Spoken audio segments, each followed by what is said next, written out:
walking down the street, and these aliens just came out of nowhere, and they just grabbed me. Like there was no tomorrow. They just grabbed me. And they took me in their ship. And I was tired. And I had a long day at work, you know. I didn't have much left. Not much left in the tank. And maybe 1 or 2 beers. And he grabbed me and he said, I'm going to probe you. I'm gonna probe you and I'm gonna kill you. That's what he said. But wait, I got more.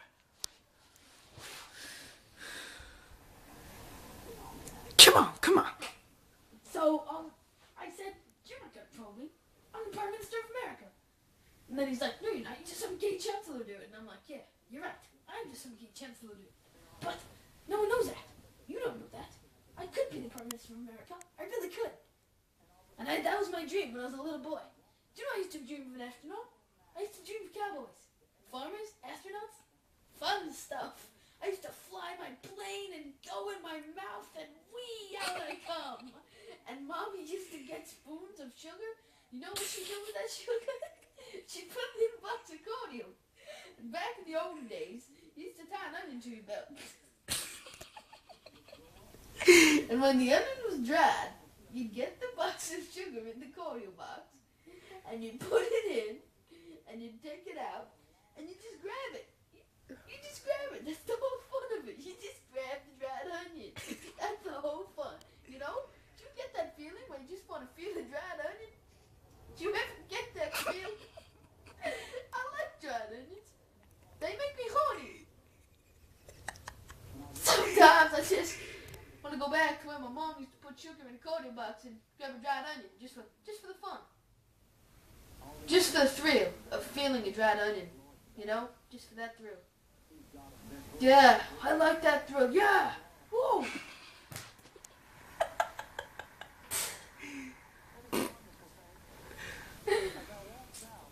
So, here's another story. I was walking down the street.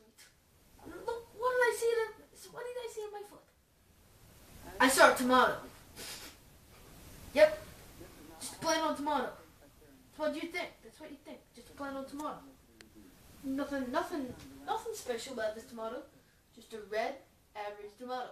And then, out of nowhere, the tomato grew some legs.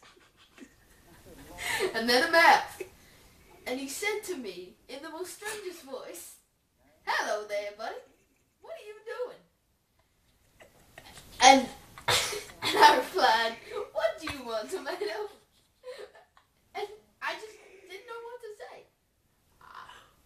I was speechless. I had nothing. I had no material at the time. The tomato outsmarted me.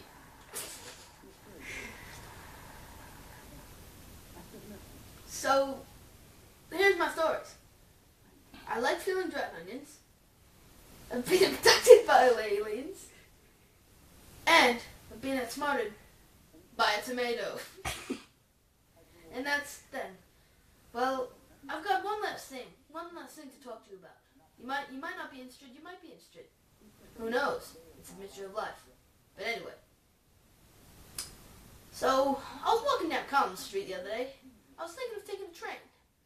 And then the train walked past and he said to me, take me now. And I said, you know what? No, I'm not going to take the train today. You don't just get that spontaneous feeling you don't want to take the train. And I'm just like, no. I'm gonna walk. I'm just gonna walk. And then I just got on my knees and I started praying. To Jesus that he'd come down from the God and dry my tears because I was all teary up. And then out of nowhere, the train came past again and said, "Dry those tears, son." And he said it in the most elegant voice, like the voice of an angel or something, like something you'd see out of a movie, you know, like just something like that. And then a bus drove past, and he said, "You want a lift?" And I'm just like, no, I can't concentrate, you know. I have so many things going on in my head. It just makes me angry.